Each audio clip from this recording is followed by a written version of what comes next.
Hello, Becca here. Today I wanted to come to you and talk for a minute about overhauling. I feel like it's been a common theme in some of our workouts lately, so I thought I'd make a little video about it. I am the type of person that thrives on overhaul.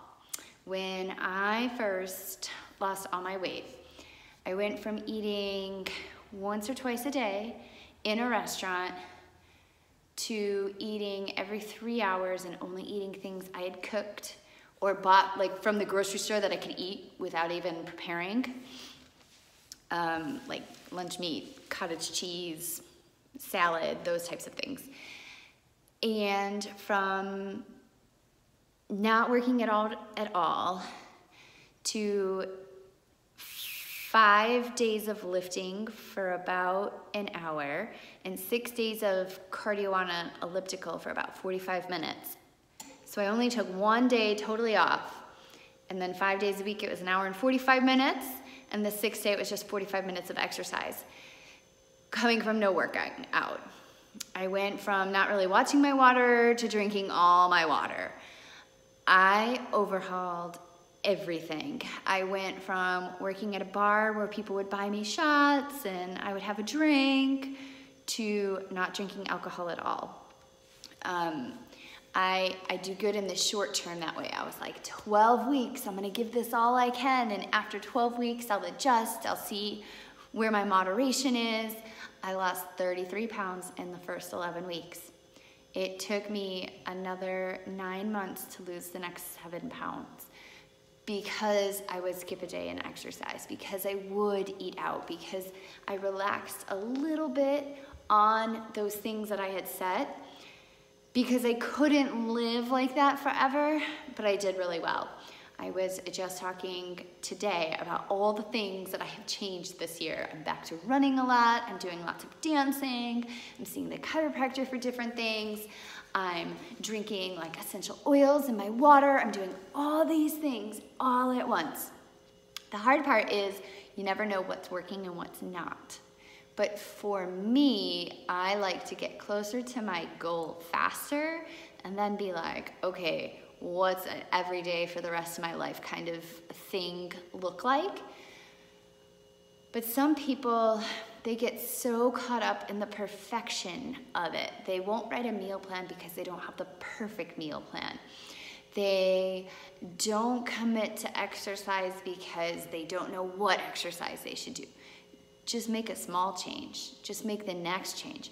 Just say that for the next 7 days, every time you want to have a Coke or a coffee or some candy at 2 o'clock in the afternoon, you're gonna drink 30 ounces of water, and then you're gonna reassess, do I still want that coffee? Do I still want that candy?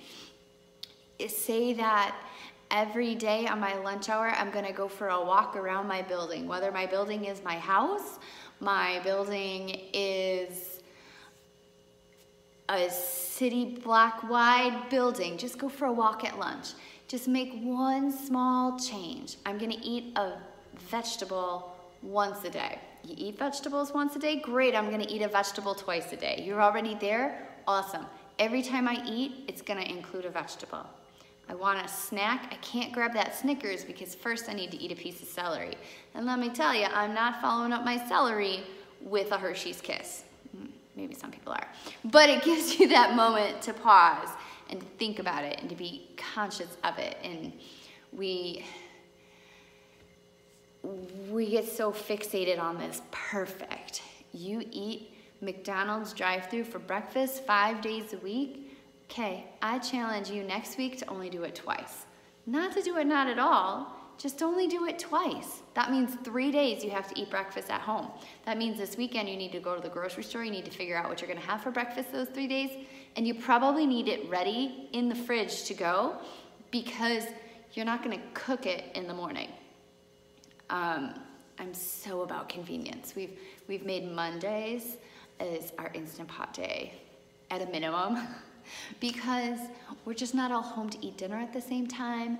No one's really available at a convenient time to cook dinner, so you throw it in the Instant Pot and you're done.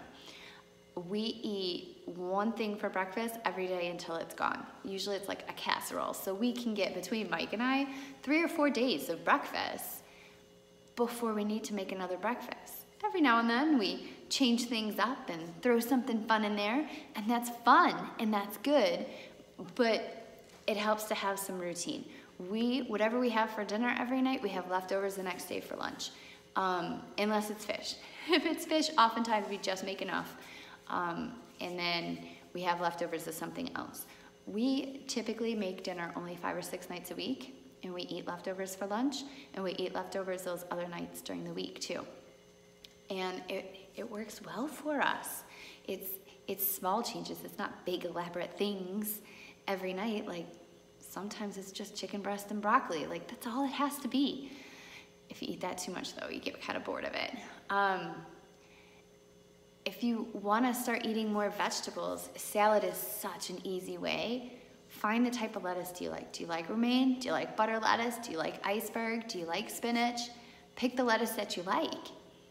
Don't force yourself to have a particular kale salad because it's supposed to be great, and then pick toppings you like.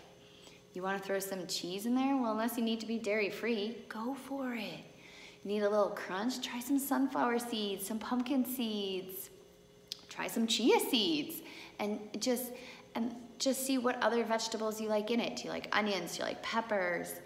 Do you like broccoli? Do you like carrots? And then when you go to the store and you buy it, chop everything up, have it ready to go. Even put your salads in your salad containers so you just have to add your dressing later.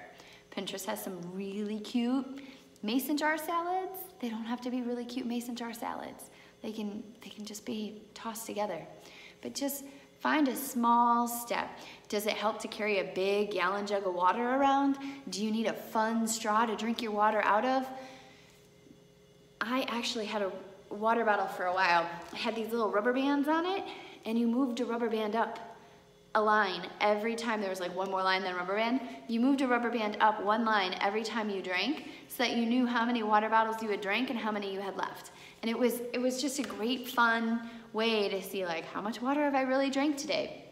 If you're sitting at work too much, set an alarm, 10 to the hour every hour, stand up. If you can, walk to the water fountain and refill that water bottle. I don't care you took one sip out of it, and walk the long way around. You're on a conference call, great. Stand up at your desk and like actively think about your posture if you're on video. If you're not on video, stand up at your desk, do a couple of squats and like stretch your quads out and then sit back down. I think that sometimes we're like, oh, I couldn't this time because I was busy. And then it's easy to just keep saying I was too busy. Just don't make the excuse. Just get up and do what you can at that time. So yeah, this has been like the longest ever. That's what happens when I'm like, yeah, I'll just talk to them like I've been talking to people in class this week. You get 9 minutes of Becca. You are so welcome.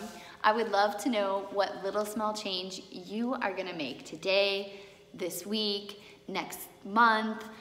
What little changes are you gonna make? Remember, it doesn't have to be a big, huge overhaul, just something small. It always makes you healthier on the inside.